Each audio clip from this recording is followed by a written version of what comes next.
Good evening, all of you. So, welcome once again to my YouTube channel, Delta Mess Assam. So, আজি আমি এই ভিডিঅ'টোত যিটো newly launch NEP course হয় अरे कहना क्या चाहते हो ঠিক আছে so নিউলি যিটো চিলেবাছ দিয়া গৈছে NEP ৰ বাবে so সেই চিলেবাছটোৰ লগত ৰিলেটেড আমি মেথমেটিক্সৰ BSc ফাৰ্ষ্ট ছেমিষ্টাৰ যিখন পেপাৰ আছে ক্লাছিকেল এলজেব্ৰা তো সেই পেপাৰখনৰ আমি চিলেবাছটো ফাৰ্ষ্ট চাম আজি এই ভিডিঅ'টোত আৰু তাৰপিছত আমি এটা স্মল টপিক তাৰ পৰা ষ্টাৰ্ট কৰিম ঠিক আছে আৰু এটা প্লেলিষ্ট তোমালোকৰ বাবে বনাই দিয়া যাব চ' NEP চিলেবাছৰ নিউ ষ্টুডেণ্টখিনিৰ বাবে তো classical algebra BSc first sem বুলি পেলাই তোমালোকে তো সেই প্লেলিষ্টত গৈ ভিডিঅ'বিলাক ওৱান বাই ওৱান তোমালোকে চাব পাৰিবা ঠিক আছে তো উইদাউট ৱেষ্টিং টাইম তো let's go to the white board তো তাত আমি কি কৰিম তাতে আমি চিলেবাছটো ফাৰ্ষ্ট চাই ল'ম আৰু দেন আমি তো তাৰে এটা টপিক আজি ষ্টাৰ্ট কৰিম ঠিক আছে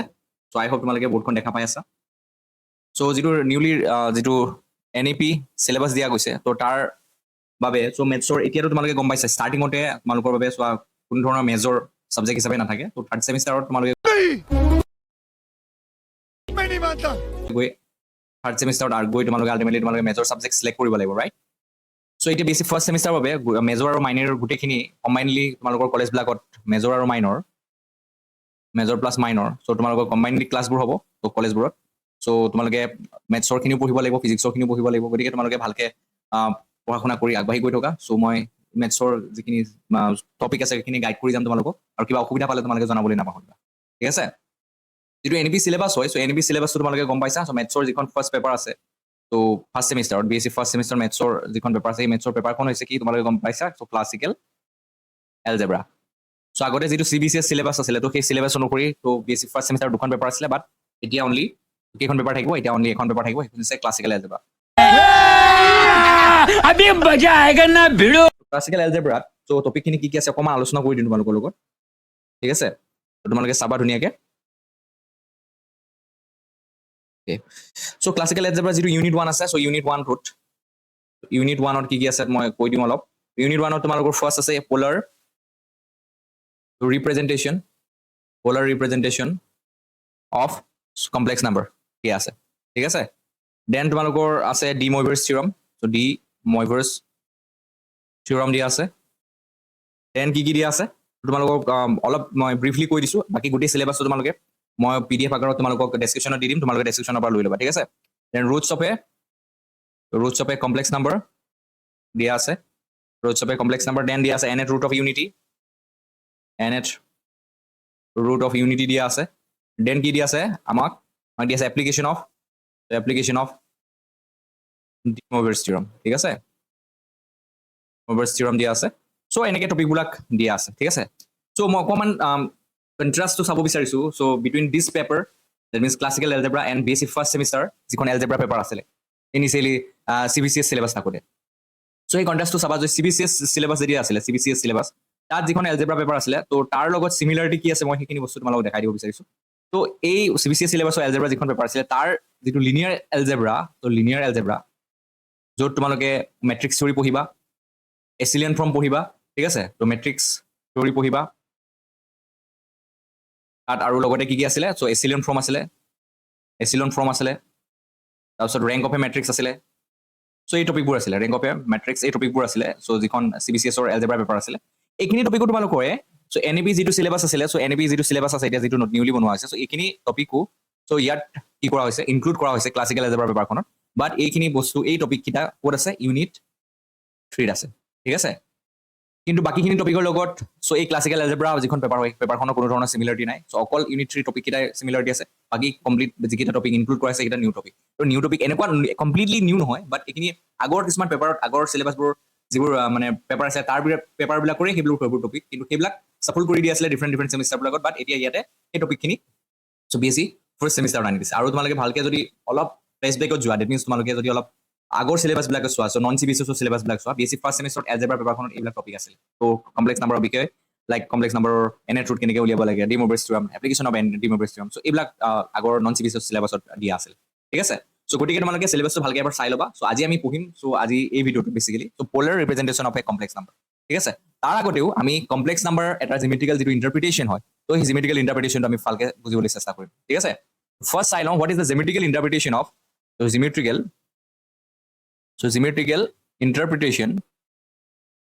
interpretation of a complex number আমি কি হয় চাই লওঁ ঠিক আছে কমপ্লেক্স নাম্বাৰ কি হয় আমি চাই লওঁ সো এটা কমপ্লেক্স নাম্বাৰক কেনেকৈ লিখা হয় x + iota y য'ত x টো কি হয় তোমালোকে জানা so this is a real part and y is you know that this is imaginary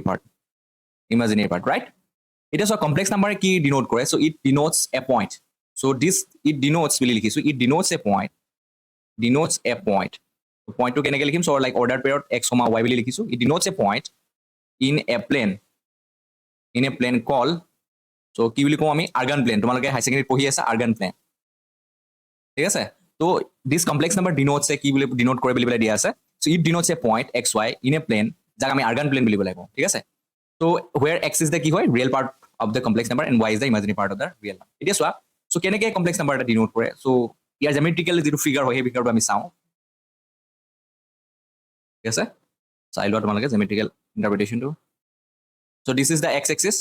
this is the y axis okay so ইয়াত argand plane of x axis টোক আমি কি কওঁ real axis বুলি কওঁ তোমালোকে পঢ়ি আহিছা so এইবোৰ মই নতুনকৈ ক'ব নালাগে আৰু y axis টোক আমি কি বুলি ধৰো so this is denoted as imaginary axis বুলি পেলাই লওঁ যে যিকোনো এটা পইণ্ট যদি আমি xy arbitrary point এটা লওঁ so like এইখন প্লেনতে আমি চাব লাগে so suppose এই পইণ্টটো আমি কেনেকৈ ইয়াতে চাম ইয়াতে লৈ লৈছো যিকোনো arbitrary point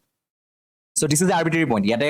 x coordinate আৰু y coordinateৰ মাজত কোনো ধৰণৰ restriction নাই that means restriction in the sense ইয়াতে কোনো ধৰণৰ x axis to x coordinate to first coordinate to positive হয় নে negative হয় তাৰ কোনো restriction নাই আৰু y to positive নে negative হয় restriction নাই তো যিকোনো হ'ব পাৰে so arbitrary আমি লৈ লৈছো গতিকে আমি arbitrarily লৈ পেলাই আমি পইণ্টটো এনেকৈ আমি ৰিপ্ৰেজেণ্ট কৰিছো যিখন argand plane হয় যাক আমি নাম দিছো argand plane ঠিক আছে so এই পইণ্টটো আমি এনেকৈ ডিনোট কৰিছো এতিয়া চোৱা এইটো হৈছে কমপ্লেক্স নাম্বাৰ কি হয় x + iota y ঠিক আছে ভালকৈ মন কৰিবা এতিয়া চোৱা এতিয়া এই পইণ্টটো কি হয় তোমালোকে জানা this point is nothing but origin ঠিক আছে এই পইণ্টৰ নামটো দি ললো সাপোজ p এতিয়া যদি মই এই দুটা কানেক্ট কৰি দিওঁ so এই পইণ্টটো পইণ্টটো অৰিজিনটো আৰু এই পইণ্টটো p পইণ্টটো যদি মই কানেক্ট কৰি দিওঁ so এই এডাল কি ৰিপ্ৰেজেণ্ট কৰিব so it represents a straight line which is passes through origin right আৰু এই straight line এডালৰ যিটো লেংথ হ'ব so এই লেংথটো কি ক'ম আমি mod zg ডিনোট কৰিম তো কেনেকৈ উলিয়াব লাগে তোমালোকে সেই mod zটো কেনেকৈ পালো সেইটো গম পাবা তোমালোকে so তোমালোকে ডিসটেন্স ফৰ্মুলা নিশ্চয় জানা দুটা পইণ্টৰ মাজত ডিসটেন্স কেনেকৈ ক্যালকুলেট কৰিব লাগে তো length of this straight line আমি কেনেকৈ উলিয়াম যদি আমাৰ দুটা পইণ্ট নোন হয় এন্ড পইণ্ট দুটা নোন হয় তোমালোকে নিশ্চয় জানা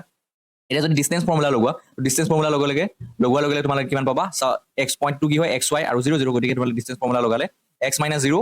হোল স্কয়াৰ পাবা so প্লাস y - 0 তোমালোকে হোল স্কয়াৰ পাবা so ইয়াৰ পৰা কিমান পাবা √x² + y² so this is nothing but mod z so modulus of z or তোমালোকে কনসেপ্টটো জানা তো mod z কি হয় √x² + y² হয় তো কমপ্লেক্স নাম্বাৰটো যদি z = x + iota হয় iota y হয় ঠিক আছে তো এই আমি লাইনডাল কি বুলি কম লাইনডালৰ লেংথটো কি কম আমি mod z দি ডিনোট কৰিম so ইয়াক আমি যদি r দি ডিনোট কৰো so ইয়াক r বুলি নাম দিলো আৰু এই যদি এংগলটো যদি আমি থিটা বুলি কওঁ ইয়াক এই থিটাটোক আমি কি কম এই থিটাটো কি বুলি ডিনোট কৰা হয় this theta is nothing but argument of the complex number z আৰু আৰ্গুমেন্ট অফ কমপ্লেক্স নাম্বাৰ তোমালোকে গম পাইছিলা তোমালোকে হাই সেকেন্ডাৰী পঢ়িছিলা this is nothing but tan inverse of কি আছিল y/x পাইছিল এটা কথাটো হল so depending on the value of y and x and the sign convention imposed on these two parameter y and x that means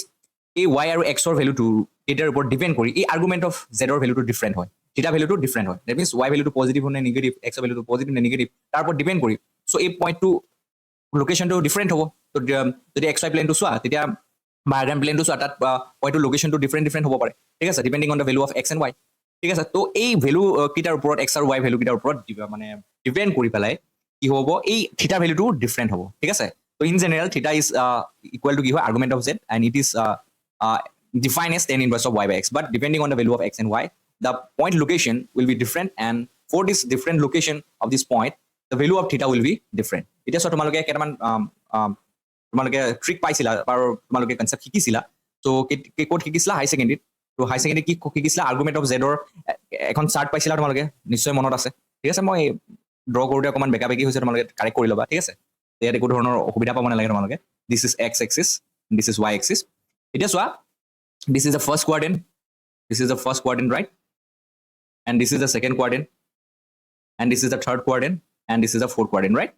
এতিয়া চোৱা ASCC rule টো তোমালোকে নিশ্চয় জানা ঠিক আছে so first quadrant কি হয় all are positive second quadrant sin and cos positive third quadrant tan আৰু cot positive আৰু fourth quadrant কি হয় cos আৰু sec positive so other trigonometric ratios are negative এতিয়া চোৱা so the point to suppose first quadrant আছে this is the first quadrant right তেতিয়া হলে তো x আৰু y দুটাই পজিটিভ হ'ব ঠিক আছে ফার্স্ট কোয়াড্রেন্ট থকা তেতিয়া হলে argument of arg of z কি হৈ যাব সিম্পলি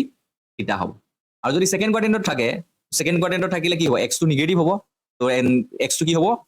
নেগেটিভ হ'ব y টো কি হ'ব পজিটিভ হ'ব ৰাইট সো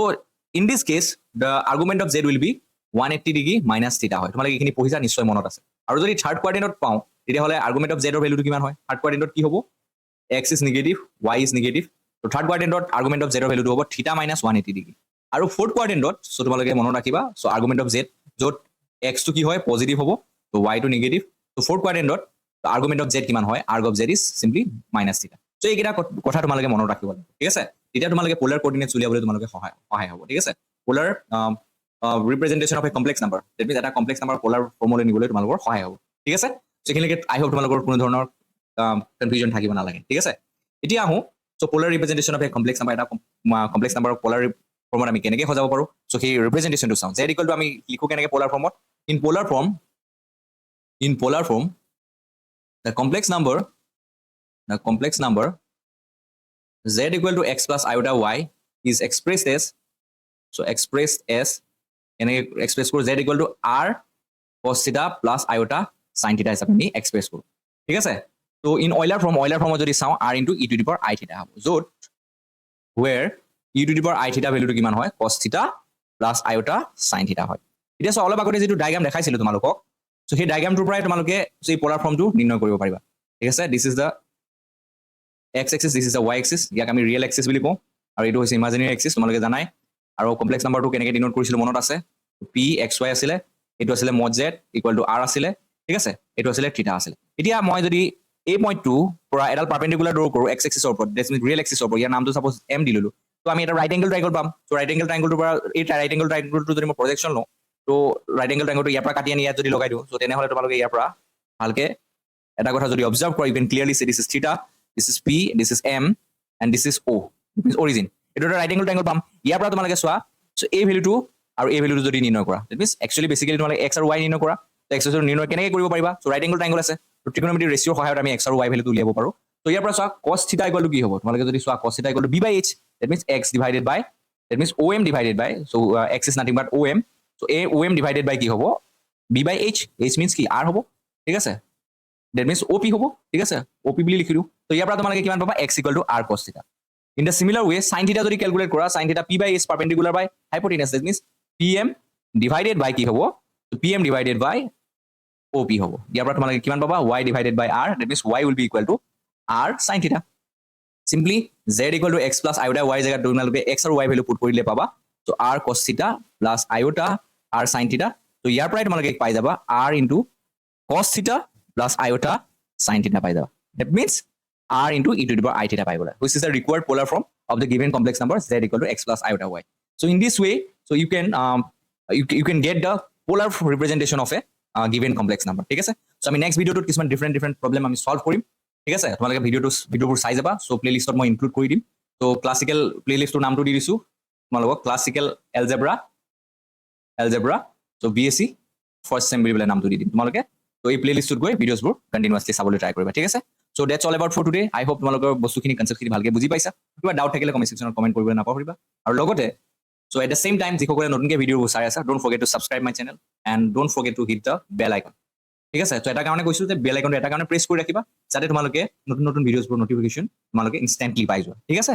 ওকে